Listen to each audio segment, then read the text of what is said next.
Hi everyone, I'm Gabby. And I'm Jay. And this is our journey to retire all over. On this channel, we are sharing our experience as we get ready to retire in 6 years or so, and then spend the rest of our lives exploring the world.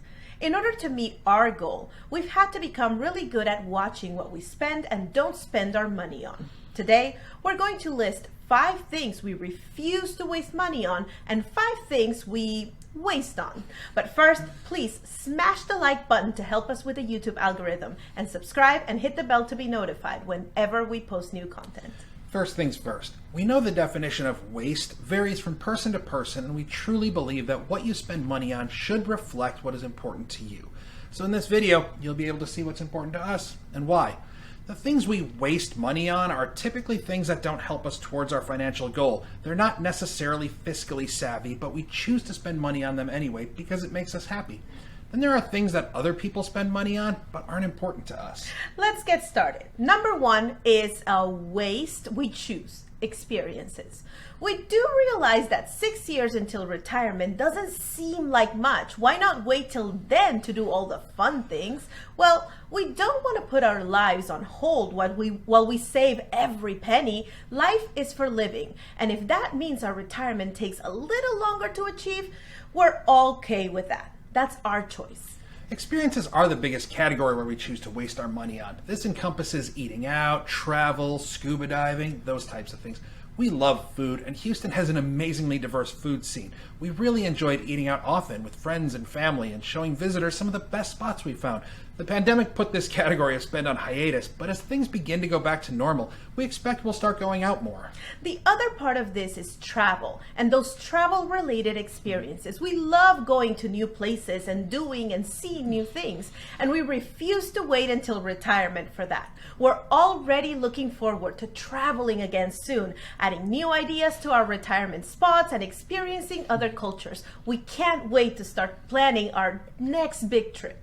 While experiences are where we choose to waste most of our money, there's a very important category that we refuse to waste our money on. That's number 2, the latest. The latest phone, the latest laptop, the newest car. We definitely have wants for some of these things. Would a new laptop make editing these videos easier? Would a new phone record better video or take better photos? The answer to these might be yes, but we look at the total cost of ownership and the total uplift. When we decided to upgrade Gabby from the iPhone 8 to an 11 Pro, that was a substantial upgrade, and one that was super valuable, as that's the camera we use to create all these videos. It was a business investment and has been great from that aspect. I'm happily running a nearly 2-year-old Pixel 4 and have no inclination to upgrade. The easiest way of looking at this is that we can classify most of this category as liabilities, not assets. Liabilities are things that depreciate in value, as opposed to assets which appreciate in value. Owning a home is an asset. Owning a car is a liability. Owning a $1,200 phone is a liability under most circumstances, unless it's used for business and can be depreciated that way. By looking at purchases as assets versus liabilities, you can get off this upgrade treadmill and be happy using the things you already have until they must be replaced, not just because you want to replace them. But you decide what's important to you. For example, the next category is one we've learned to appreciate, and therefore we choose to spend money on. Number 3, self-care. This goes from making sure we go to the doctor at least once a year, including therapy, to regular mani-pedis because it makes us happy, to a gym membership even if we sometimes go months without going. It's all about taking care of our physical and mental health. Going to the doctor ensures we're at least aware of our overall physical health. It keeps us in check and hopefully ensures we can catch anything bad in time. Same with therapy. It's expensive and difficult to find the right person for you, but we really need to stop stigmatizing it. We all need help from time to time working through things. It's perfectly normal. And it's also good to keep our mental health in check. And the gym? That's a definitely love-hate relationship. We know we need to be better about it, but sometimes we fall off the wagon for a while. And that it is what it is. But canceling the membership would be completely giving up, which we refuse to do. That is why we actually use the YMCA as our gym. That way we know at least our money is also supporting programs for kids and the community. It makes it a little less bad. Yeah, we keep telling ourselves that. And while we're okay paying for a gym that we hardly use, a place we won't waste money on is number 4, luxury goods. We make a distinction between high-quality items, which we will spend on, and luxury items like haute couture clothing or supercars. Luxury goods are just another liability. In fact, they can even increase your liability as you would potentially be targeted for theft. This includes things like Louis Vuitton handbags, Jimmy Choo shoes, Rolex watches, or a Porsche or Ferrari. While there's some aspects of these products that are very high quality, we're taking the less is more aspect. A Ferrari, an Audi, a Mercedes, or a Cadillac will get us where we're going, sure, but so will a Honda Accord. And given the special nature of Houston's roads, we'd be paying a repair premium as well as the name of premium for having any of those cars. Would they look great? Absolutely. Is it practical? Absolutely not. Why waste the extra money when you won't be able to fully enjoy it? If I want to drive a Ferrari, there's a supercar rental track just outside of Houston that I can pay a fee for the experience of driving a car at that fast speed, which you're unable to do on the Houston roadways anyway, and not have to deal with the depreciation or liability of owning one. That's a win-win there. One thing that might be considered a luxury for many that we believe is a necessity, so we choose to waste money on, is number 5, a great bed. You spend about a third of your life in bed. That is way too much time to be sleeping on a bad bed. Besides, many of the problems we've had in the past, back pains, headaches, tiredness, snoring, irritability, all stem from having a bad mattress and not getting a good night's sleep. We recently replaced our mattress with a purple gel mattress, and it has completely been a game changer. This is not a sponsored video. True. Since we've shifted to this mattress, though, we've slept so much better, which has increased our quality of life so much. This mattress was worth every penny we spent on it. And really, we cannot overstress the importance of a good night's sleep. Sleep is good. The next area that we don't waste money on directly ties into our goal of downsizing to get ready for retirement. That's number 6. We do not waste money on collectibles. It's been its own journey to get us to realize that stuff is just stuff, and most of it we don't need. Like we mentioned in a previous video, the things we choose to keep must fall under 3 categories. Sentimental value, that's a limited amount, things we actually use, and decor. So if we're going to display a collection of things as decoration, sure, but to keep them stored away, absolutely not. That's even when we actually have the space for it. That's because number 7 is something we choose to spend on. A big-ish house. This is by no means a mansion, but it's definitely bigger than what we need. It has 3 bedrooms. We use 1 extra bedroom as an office, which came in handy during this crazy year. Jay is still working from home. The other bedroom we keep as a guest room. We both have family out of town, and we love for them to come and stay with us. We also enjoy having friends over, and we like having the space to do so in a comfortable way.